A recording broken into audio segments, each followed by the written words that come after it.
Welcome to Taste the Word with Fanie Myburgh. Let us get a taste of God's Word.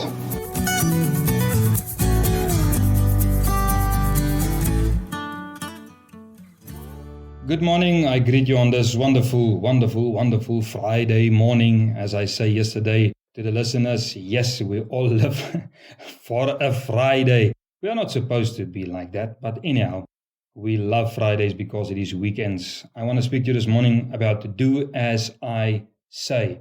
Luke chapter 6 verse 46 to 49. You know what we say to our children. Sometimes don't do as I do, do as I say. Luke chapter 6 verse 46 to 49. It says this: Why do you call me Lord, Lord, and don't do the things I say? Jesus is speaking.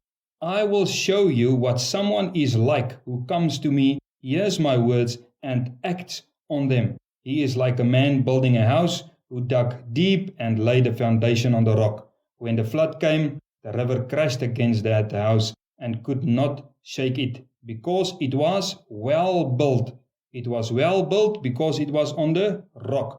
But the one who hears and does not act is like a man who built a house on the ground without a foundation.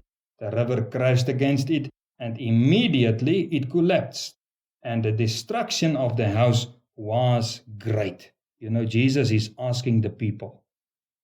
He's asking the people, why do you call me Lord and don't do the things I say? So Jesus says, don't call me Lord if you are not willing to do as I say.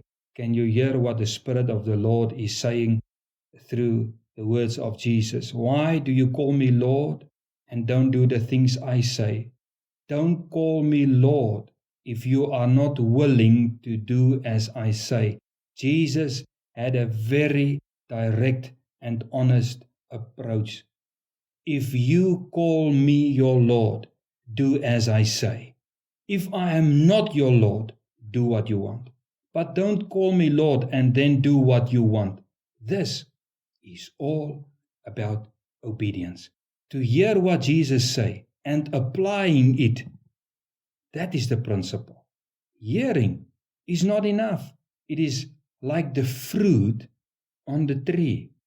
It is not only the leaves, it is not only the flowers, it is about the fruit that one must produce. To do as I say. Not only to have the words, not only to say the words, not only to have the leaves and the flowers, but to have the fruit.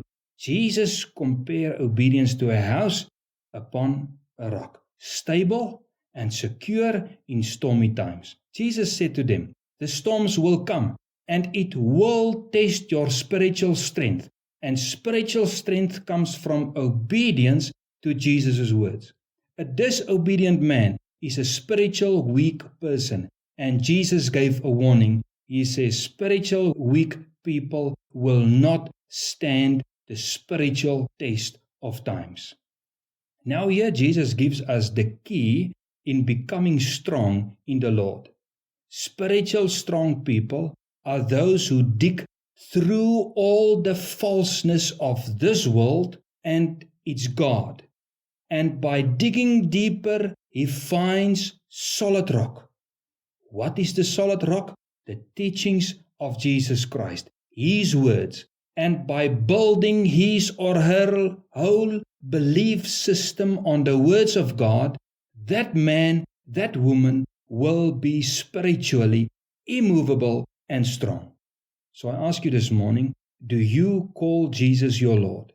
Yes, wonderful. Then let us start, listen to me, let us start to dig through all the emotional and spiritual sand that this world offers, and let us get to the solid teachings of Jesus Christ and build our faith on that. May the Lord bless you. Until next week.